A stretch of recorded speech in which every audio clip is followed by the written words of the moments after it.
우리가 오늘 본문 말씀을 방금 읽었지만 오늘 본문에는 두 바보가 나오는 것 같습니다. 한 바보는 예수님께 그 사랑의 눈먼 여인이었고, 또 한 바보는 우리 인생들의 사랑의 눈먼 예수님이었습니다. 저희가 이 시간 저희 모든 똑똑함을 내려놓고 이 바보가 될 수 있기를 기도합니다. 우리 요절 말씀, 우리 본 말씀의 제목은 내 몸을 먹으라 내 피를 마시라입니다. 요절 말씀은 좀 길지만 같이 한번 읽어보십시다. 26절에서 28절입니다. 시작. 그들이 먹을 때에 예수께서 떡을 가지사 축복하시고 떼어 제자들에게 주시며 이르시되 받아서 먹으라 이것은 내 몸이니라 하시고, 또 잔을 가지사 감사기도 하시고 그들에게 주시며 이르시되 너희가 다 이것을 마시라 이것은 죄사함을 얻게 하려고 많은 사람을 위하여 흘리는 바 나의 피 곧 언약의 피니라. 거룩하신 주님, 이 죄악되고 또 완악한 저희들을 오래 참으시는 그 주님의 크신 사랑을 인하여 참으로 감사합니다.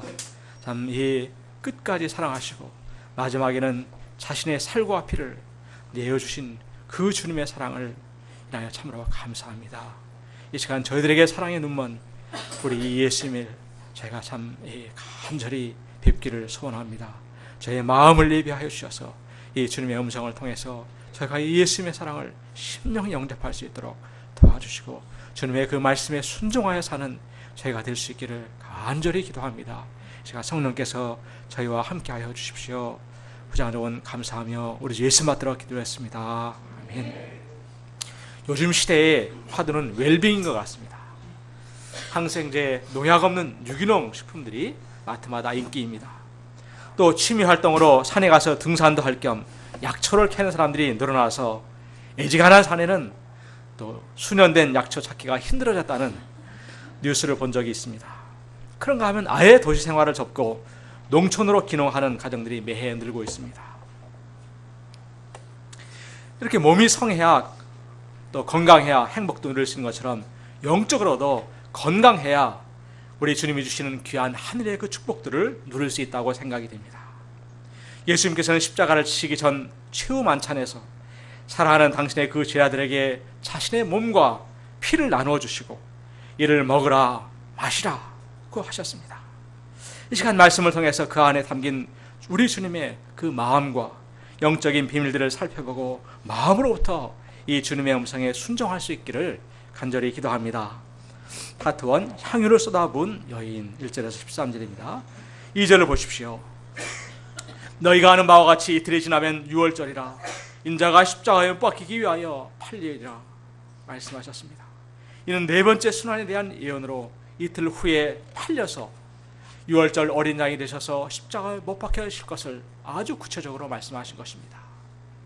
이는 주님의 십자가 그 사건이 우연히 일어났거나 힘이 없어서 일어난 일이 아님을 말해주고 있습니다. 우리 주님께서는 우리를 위하여서 스스로 고난과 죽음의 길을 가신 것입니다. 그때 대제사장들과 백성의 장로들이 관정에 모여 예수를 죽일 흉계를 꾸미고 있었습니다. 6, 7절을 보십시오. 같이 한번 읽어봅시다. 시작. 예수께서 베다니 나병 환자 시몬의 집에 계실 때에 한 여자가 매우 귀한 향유 한 옥합을 가지고 나와서 예수님께서 시몬의 집에서 식사하실 때에 한 여자가 향유 한 옥합을 가지고 나와 예수님의 그 머리에 쏟아부었습니다. 대개 유대인들은 이렇게 비스듬히 식사를 했기 때문에 이렇게 비스듬히 누워 계신 예수님의 머리에 쏟아부은 것 같습니다. 보통 귀한 손님을 초청하면 주인은 손님의 발과 그 손을 씻겨주고 머리에 향유를 몇 방울 떨어뜨려서 귀한 손님을 대접하는 것이 풍습이었는데 이 여인의 행동은 그 파격 그 자체였습니다. 요한복음 12장을 참조하면 예수님의 그 발을 자신의 머리털을 풀어서 그 향유로 닦았다고 되어 있습니다. 여인은 아마도 무릎을 꿇고 머리로부터 흘러내린 그 향유로 발을 닦았을 것입니다. 아름다운 향유 냄새가 온 집안에 진동하였습니다. 이 매우 귀한 향유는 나드향으로서 당시 여인들은 아라비아 상인들로부터 사서 예쁜 옥합에 한 방울 한 방울 모았다고 합니다. 마치 요즘 처녀들이 장래 결혼을 위해서 적금을 붓듯이 그렇게 모은 것입니다. 향유가 한 방울 한 방울 들어갈 때마다 그녀의 아름다운 결혼과 가정에 대한 꿈도 커져갔을 것입니다. 이 향유는 여인에게서 전부라고도 말할 수가 있는 것입니다. 그런데 여인은 이를 모두 쏟아부은 것도 모자라서 무릎을 꿇고 자신의 그 머리털로 예수님의 그 발을 닦아드린 것입니다. 이러한 여인의 행동은 그녀가 예수님을 어떻게 생각하고 있는가, 그 내면과 자세를 잘 보여줍니다. 발은 가장 비천한 종이 닦는 것입니다. 또 여인에게서 그 머리털은 영광의 상징입니다. 조선시대 사극을 보면 궁중의 그 여인들이 머리털을 길게 따서 이 둥글게 이렇게 말아 올려서 높이 올린 것을 종종 보게 됩니다. 여인은 가장 귀한 것을 주님께 온전히 드리면서도 가장 낮고 낮은 자리에서 주님께 온 마음을 다해서 최고로 주님을 섬겨드린 것입니다.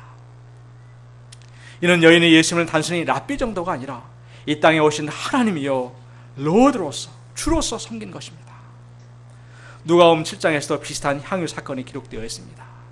주인인 시몬은 속으로 이 사람이 만일 선지자라면 자기를 만지는 이 여자가 누구며 어떠한 자 곧 죄인인 줄을 알았으리라 하며 예수님과 여인을 판단하였습니다.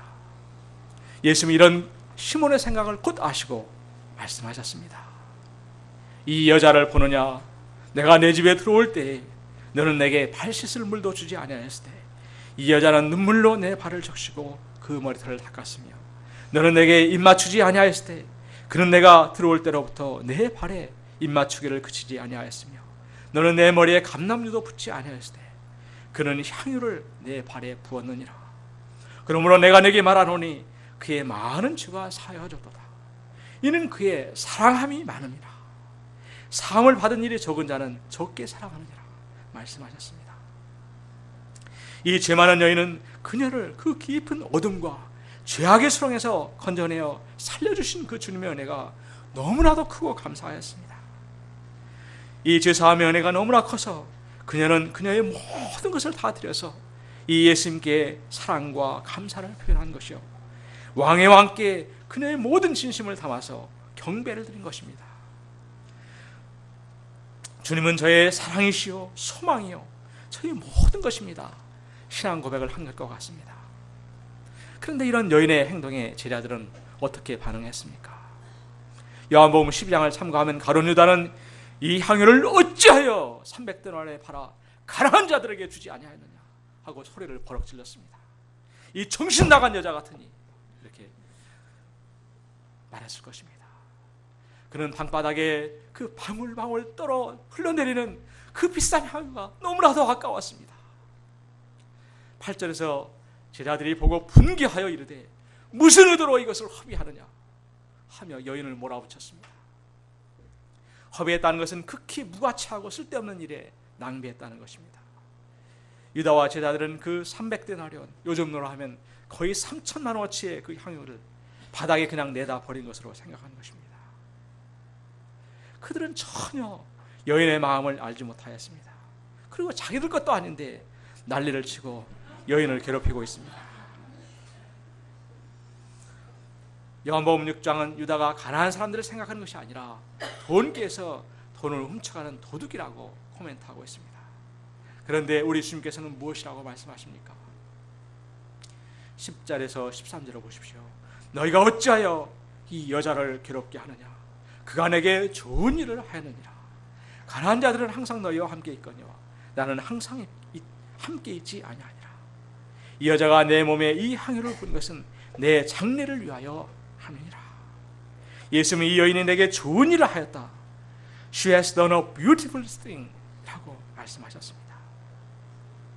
자기 땅에 오셔서 백성들을 섬기시고 살리시기 위해 유월절 희생 제물이 되셔야 하는 예수님의 그 마음을 아무도 헤아리지 못하고 있었습니다. 원수들은 호시탐탐 예수님을 죽일 틈을 엿보고 있었고 백성들과 제자들은 어떻게 하면 예수님을 좀 이용해서 이익이나 좀 얻어볼까 궁리만 하고 있었습니다. 이런 시점에서 여인의 그 행동은 예수님께 얼마나 큰 위로가 되었겠습니까? 우리의 자녀들이 부모에게 감사의 말 몇 마디만 해도 얼마나 감동이 됩니까? 예수님께서는 여인을 칭찬하시고 그 행동에 영적인 의미를 부여해 주셨습니다. 12절을 보십시오. 이 여자가 내 몸에 향유를 부은 것은 내 장례를 위하여 함이니라. 시체에 향유를 바르는 것이 유대의 관습이었지만 예수님은 안식일 바로 직전에 돌아가심으로 그럴 시간이 없었습니다. 또 안식일 후 새벽에는 부활하심으로 그럴 기회가 없었습니다. 13절을 보십시오. 우리 다 같이 읽어봅시다. 시작. 내가 진실로 너에게 이르노니 온 천하에 어디서든지 이 복음이 전파되는 곳에서는 이 여자가 행한 일도 말하여 기억하라는 것은 그 의미를 깊이 생각하고 그 정신을 배우라는 것입니다. 여는 자신의 온 생명을 깨뜨려 인생들에게 내어주실 그 주님의 몸에 향유를 먼저 부어드림으로 주님을 영화롭게 하였습니다. 인생들로부터 마땅히 받아야 할 그 존귀와 영광을 이 죄 많은 여인으로부터 받으신 것입니다.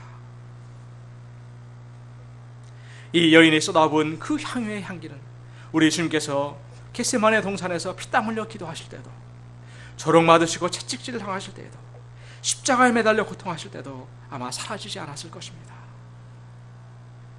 우리 인생들은 각자가 하나씩 그 옥합을 가지고 있습니다. 이는 그 무엇과도 바꿀 수 없는 나의 가장 소중한 것입니다. 사마리아 여인은 우리가 알듯이 그것을 5 남편들에게 쏟아부었습니다. 그런 후에 여인에게 남은 것은 가뭄에 갈라진 눈바닥처럼 메마른 내면뿐이었습니다. 어머니는 출산에 죽을 고통을 겪으면서 자식을 낳고 가진 고생을 해가면서 자식들을 기르지만 먼 길을 가서 늙은 부모를 버리고 오는 현대판 고려장 이야기들, 너 늙고 병든 부모의 유산을 차지하려고 다투며 빨리 죽기만을 바라는 그 자식들의 이야기를 들으면 참으로 인생이 서글퍼집니다. 도대체 인생이라는 게 무엇인가? 이런 생각이 듭니다. 우리 하나뿐인 옥합을 이 세상의 것들에 소망을 두고 쏟아부을 때 반드시 후회하는 인생을 살게 됩니다. 그런가 하면 죽을 때까지도 그 자신의 옥합을 움켜쥐고 죽는 그런 사람들도 있습니다. 이는 지난 메시지에 나온 것처럼 한 데나리온을 땅에 파묻은 어리석은 종과 같습니다. 참으로 나를 위해 자신의 몸을 깨뜨려서 온통 쏟아부어 주신 그 예수님만이 바로 나의 참다운 경배와 사랑을 받으시기에 합당하신 주님이 되십니다. 본문의 여인은 자신의 옥합을 이 예수님께 쏟아부음으로써 역사상 가장 아름다운 그런 여인이 되었습니다. 예수님에 대해서 배울 때마다 항상 등장하는 이 여인의 아름다운 향기는 오늘날 우리들에게까지 감동으로 전해지는 것 같습니다. 저희 가운데도 이렇게 아름다운 믿음의 여인들이 더욱더 많이 나올 수 있기를 기도합니다. 파트, 받아 먹으라 받아 마시라. 14절 16절을 보십시오. 가룟 유다는 향유 사건에서 예수님의 그 책망을 들은 후에 대제사장들에게 갔습니다. 그리고 내가 예수를 넘겨주리니 얼마를 주겠느냐 흥정하였습니다.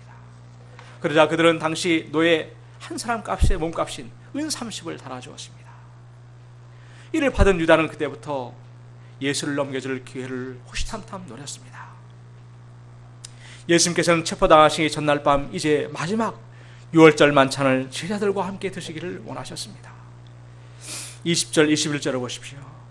저물 때에 예수께서 12제자와 함께 앉으셨더니 그들이 먹을 때에 이르시되 내가 진실로 너에게 이르노니 너희 중에 한 사람이 나를 팔리라. 그리고 23절에서 나와 함께 그릇에 손을 넣는 그가 나를 팔리라 하며 본인만이 알 수 있는 방법으로 유다의 회개를 촉구하셨습니다. 24절에서는 인자는 자기에 대하여 기록된 대로 가거니와 인자를 파는 그 사람에게는 화가 있으리로다. 그 사람은 차라리 태어나지 아니하였더라면 책에 좋을 뻔하였느니라 말씀하셨습니다.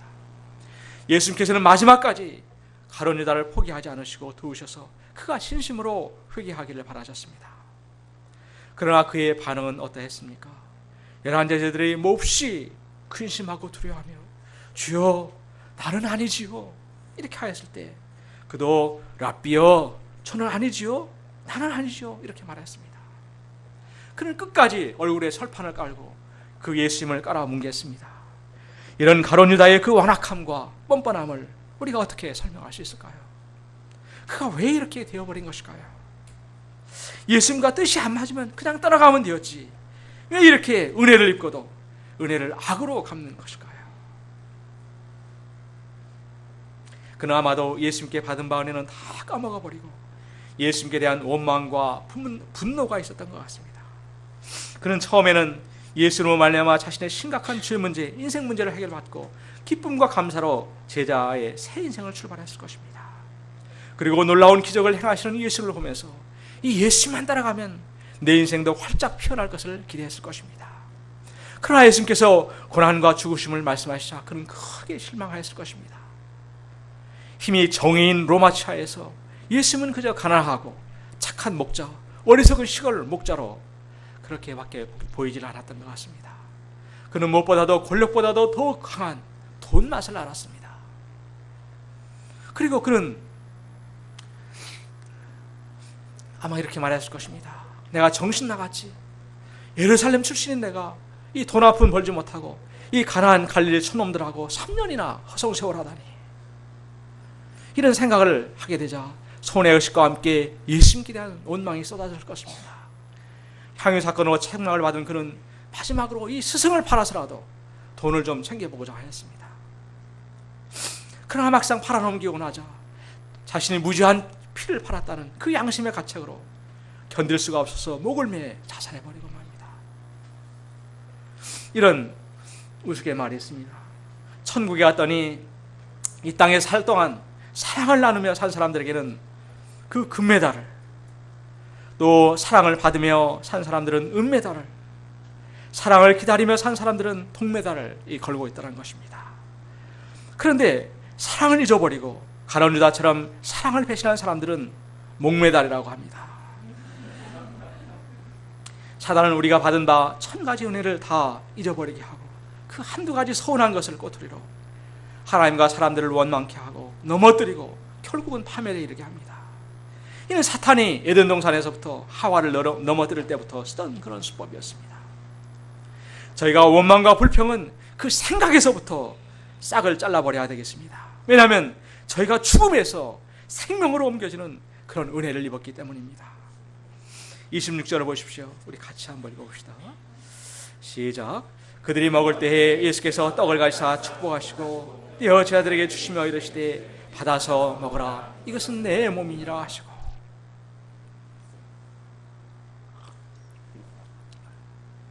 여기서 떡은 무교봉으로 한 덩어리의 큰 떡입니다.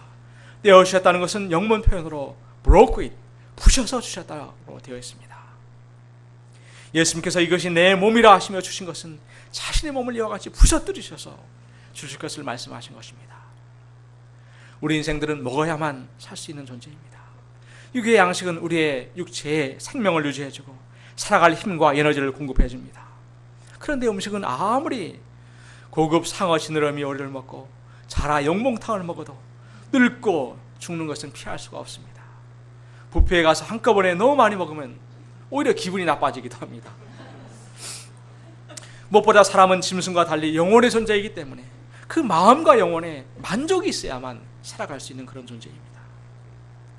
세상에서 사람들은 무엇으로 이 만족을 얻으며 살아갑니까? 우리는 어디에서 이 험한 세상을 살아갈 힘을 얻습니까? 많은 사람들이 자기 자랑과 자기 영광, 자기 얼굴로 살아가는 것 같습니다. 자식들이 말을 안 듣고 막 나가면 부모들의 입에서 금방 튀어나오는 말이 내가 이렇게 하면 내 얼굴이 뭐가 되겠냐 하며 야단을 칩니다.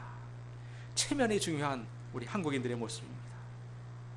그러면 자식들은 이런 부모를 이해하기보다는 그럼 나는 뭐예요? 부모의 얼굴을 빛내는 도구인가요? 하며 반발합니다. 인간의 죄악된 본성은 이웃과 비교해서 내가 눈꽃만큼이라도 나은 점들을 붙들고 그것에 만족을 느끼며 살아갑니다. 예를 들면 나는 몸매가 좋아, 나는 일을 잘해, 난 머리가 좋아, 이런 등등 것들입니다. 그런데 문제는 자랑으로 끝나지 않고 이것들이 발전하여 이웃을 판단하고 험담하며 깎아내릴 때 이는 모든 인간관계를 파괴하고 서로에게 깊은 상처와 고통을 주게 됩니다.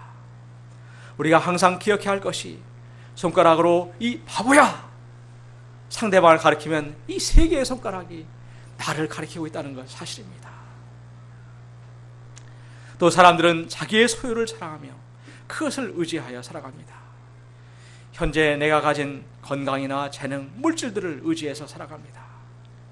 통장에 잔고가 쌓여있으면 든든하고 크신 나의 말년과 영생을 보장해 줄 것으로 착각합니다.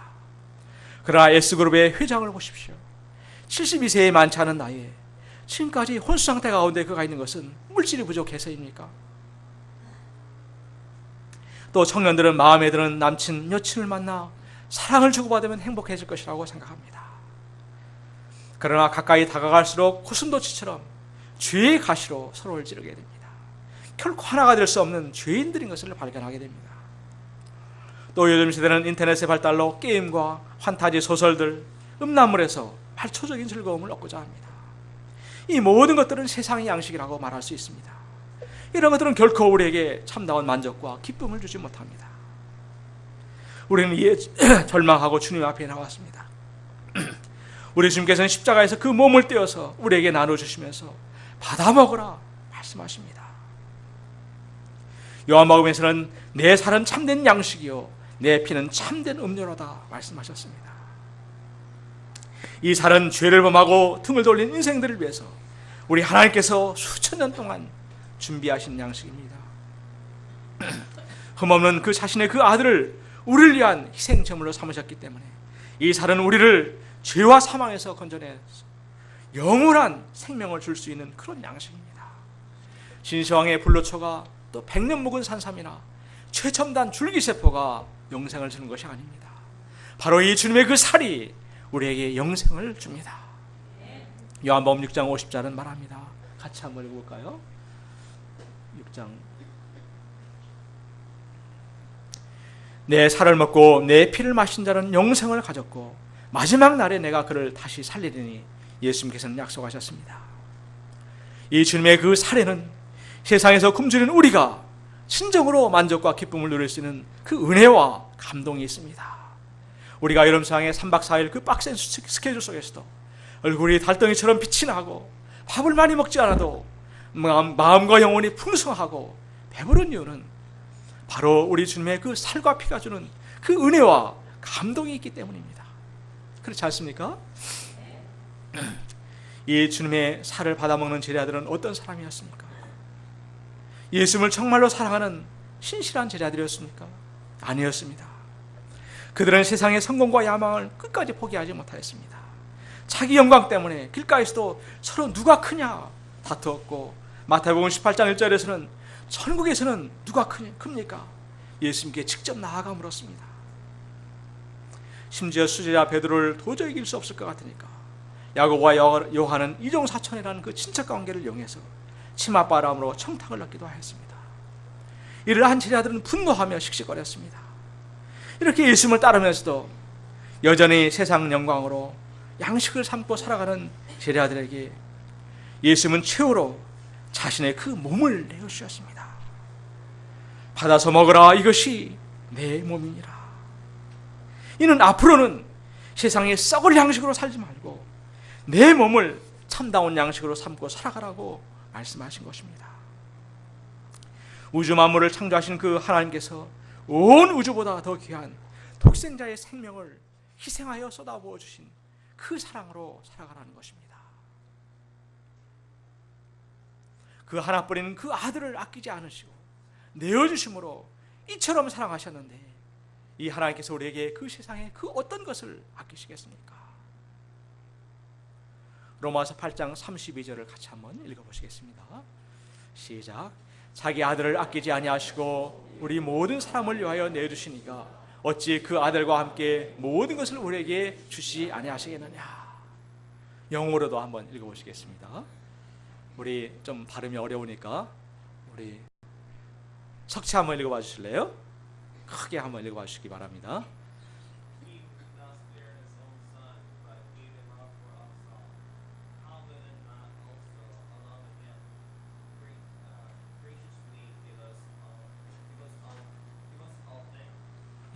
감사합니다. 우리 오후에 예배를 마치고 우리 집에 돌아가면서 한번 높은 하늘과 산들, 강들, 주변의 집들을 한번 보십시오. 나 한 사람을 위해서 이 세상 모든 것들을 아끼지 않으시겠다고 주님께서는 약속하셨습니다. 이 얼마나 큰 사랑이요 감동입니까? 특별히 내가 그럴 자격이나 꼬투리가 있는 것도 아닌데 더구나 나 같은 죄인을 위해서 하나님께서는 이처럼 사랑하셨습니다. 이 얼마나 큰 은혜입니까? 주님께서는 나로부터 시작되는 힘과 노력, 나의 자랑, 나의 영광을 내려놓고 하나님의 그 크신 사랑을 받은 자로서 그 감동과 은혜로 살아가라고 하십니다. 27절, 28절을 보십시오. 같이 한번 읽어봅시다. 시작. 또 잔을 가지사 감사 기도하시고 그들에게 주시며 이르시되 너희가 다 이것을 마시라. 이것은 죄사함을 얻게 하려고 많은 사람을 위하여 흘리는 바 나의 피 곧 언약의 피니라. 많은 사람이라는 것은 히브리 관용구로서 모든 사람이라는 뜻입니다. 예수님께서는 잔을 주시며 이것을 모든 사람이 죄사함을 받게 하려고 흘리는 바 나의 피다 곧 언약의 피다 말씀하시고 너희가 이것을 다 마시라고 하십니다. 죄의 대가는 죽음입니다. 따라서 죄사함을 주시기 위해 흘리는 주님의 그 피는 우리가 죽어 마땅한 죄인이지만 우리를 살리시기 위하여 주께서 피 흘려 죽으심을 말씀해 주고 있습니다. 너희는 이 피를 받아 마시라. 그리하면 살아나게 될 것을 약속하고 있습니다. 출애굽 당시 하나님께서는 모세를 통해서 이스라엘 백성들에게 명령하셨습니다. 어린 양을 잡아서 그 피를 집 좌우 문설주와 인방에 바르라 말씀하시고, 그리고 내가 그 밤에 애굽 땅에 두루 다니며 사람이나 짐승을 막론하고 애굽 땅에는 모든 처음 난 것을 다 치고 애굽의 모든 신을 내가 심판하리라. 나는 여호와라. 내가 애굽 땅을 칠 때에 그 피가 너희가 사는 집에 있어서 너희를 위하여 표적이 될지라. 내가 피를 볼 때에 너희를 넘어가리니 재앙이 너에게 내려 멸하지 아니하리라 약속하셨습니다. 이 말씀을 듣고 어떤 사람은 나는 히브리 유대인인데 설마 애굽 사람처럼 나를 죽이시겠어? 말씀을 흘려버린 사람들은 애굽 사람이나 똑같이 죽음의 심판을 받게 되었습니다. 배웠냐 안 배웠나, 자유인인가 노예인인가, 어떤 민족인가가 아니라 다만 문설주에 인방에 그 피가 있는가 없는가에 따라서 사느냐 죽느냐가 갈리게 되었습니다. 어린 양의 그 피에는 생명의 약속이 담겨져 있습니다.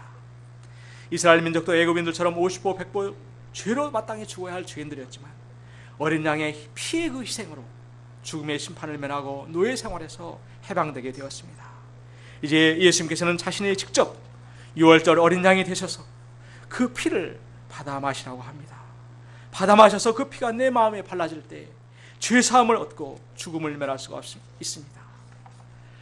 따라서 이 피는 구원의 피요 언약의 피입니다. 구약시대의 사람들은 언약을 맺을 때 짐승을 잡고 그 피를 뿌려서 언약을 맺었습니다. 이는 서로가 생명을 걸고 지킨다는 의미입니다. 모세가 시내산에서 십계명과 하나님의 율례를 받아가지고 와서 하나님과 백성들 사이에 언약을 맺을 때였습니다. 출애굽기 24장 8절입니다. 같이 한번 읽어봅시다. 시작. 모세가 그 피를 가지고 백성에게 뿌리며 이르되 이 언약의 피니라. 백성들이 하나님의 그 하신 말씀을 지킬 때 하나님께서는 그들을 민족 중에서 하나님의 보배로운 소유로 삼으시고 제사장 나라요 거룩한 또 백성으로 삼으시겠다고 그 짐승의 풀을 뿌리며 언약을 맺으셨습니다. 하나님께서는 신실하셨지만 이스라엘 백성들은 축복의 때에 자행자지하며 하나님의 말씀들을 팽개쳐버렸습니다. 이로써 이 처음 맺은 언약, 행위 언약이 깨어지게 되었고 예레미야서 예언의 그 말씀처럼 예수님의 그 피로 말미암는 새 언약을 맺게 되었습니다. 예레미야서에서는 이렇게 예언하고 있습니다. 나 여호와가 말하노라. 보라, 날이 이르리니 내가 이스라엘 집과 유다 집에 새 언약을 세우리라. 나 여호와가 이르노라 말하고 있습니다. 이 새 언약은 구 언약과 여러 점에서 다릅니다. 우리 26절, 36장 26절, 27절도 같이 한번 읽어보시겠습니다. 시작. 또 새 영을 너희 속에 두고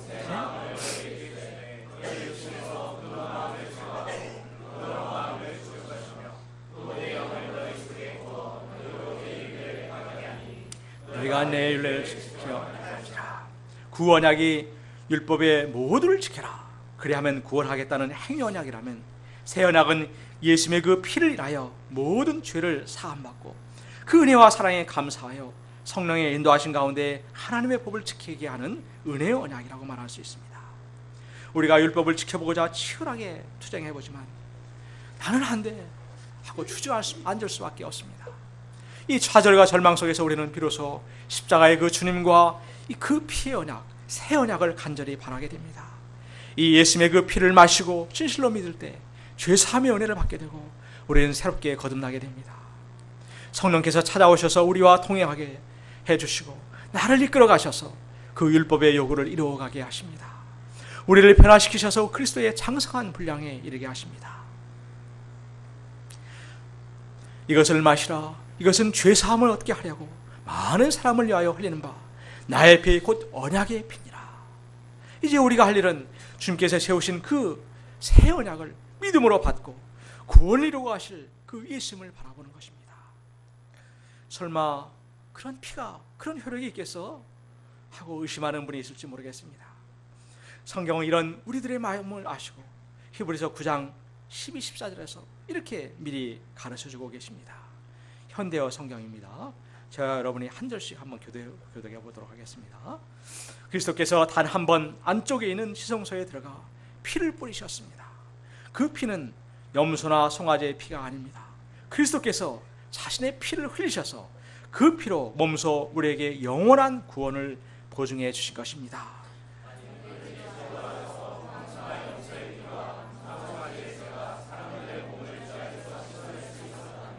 하물며 그리스도의 피가 우리의 마음과 생활을 변화시킨다는 것은 더욱 확실한 일이 아니겠습니까? 그리스도의 희생은 옛 율법에 얽매여 있는 고통에서 우리를 해방시켜 기쁜 마음으로 살아계신 하나님을 섬기도록 만들어 주십니다. 그것은 영원히 살아계시는 성령의 도우심으로 티끌만한 죄도 흠도 없으신 그리스도께서 기꺼이 하나님께 자신의 몸을 들여 우리의 죄를 대신해서 죽으신 덕분입니다. 이 피를 받아 마실 때 우리의 죄로 더럽혀진 심령은 새하얀 눈과 같이 깨끗하게 됩니다. 어린아이와 같이 순수해집니다.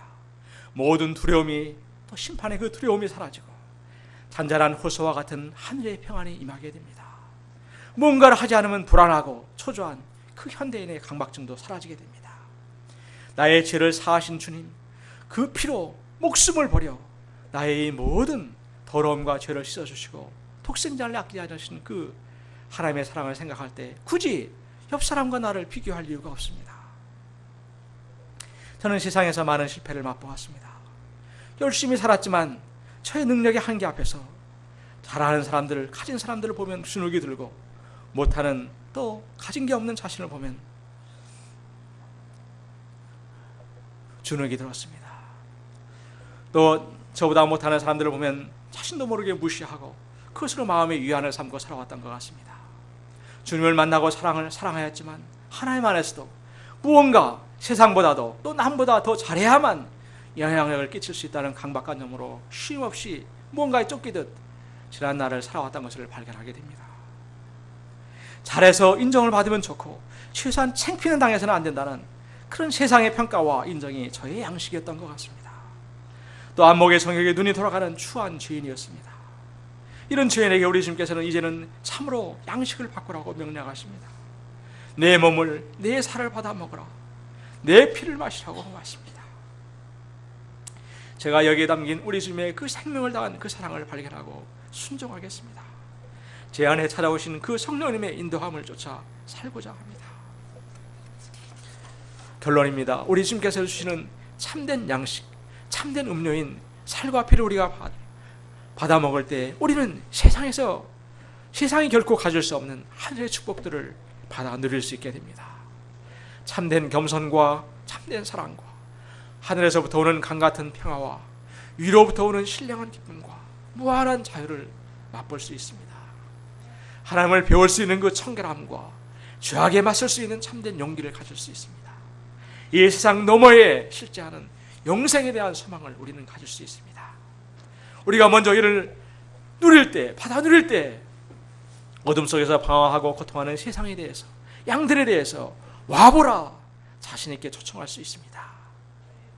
한 제자가 게임을 끊고 나니까 무엇을 해도 다 생산적이 되었다라고 고백했는데, 이것은 우리가 양식을 바뀔 때 어떤 일이 일어나는가를 보여주는 한 좋은 일이라고 생각이 됩니다. 이 가을에 저희가 주님의 살과 피로 우리의 마음과 영혼이 참으로 배부를 수 있기를 기도합니다. 그리하여서 이 힘으로 양들을 초청하고 돌보고 먹이는 참된 목자의 삶을 살 수 있기를 간절히 기도합니다. 우리 요절 말씀 26절에서 28절 읽고 기도하고 마치겠습니다. 시작. 그들이 먹을 때에 예수께서 떡을 가지사 축복하시고 떼어 제자들에게 주시며 받아먹습니다. 이것이 내 몸이니라 하시고 또 잔을 가지사 감사하기도 하시고 그들에게 주시며 많은 사람을 위하여 흘리는 바 나의 피 곧 언약의 피니라. 그러하신 주님, 세상에서 썩어질 양식으로 붙들고 참 목을 메고 살다가 상처받고 고통하던 저희 죄인들을 위해서 불쌍히 여기시고 당신의 살과 피를 온통 깨뜨려서 내어주신 것을 참으로 감사합니다. 제가 이제부터는 정말 이 주님의 살과 피를 받아 마심으로 먹음으로 살 수 있도록 은혜 주시기를 간절하게 기도합니다. 부장님 오늘 감사합니다. 우리 주 예수 받들어 기도했습니다.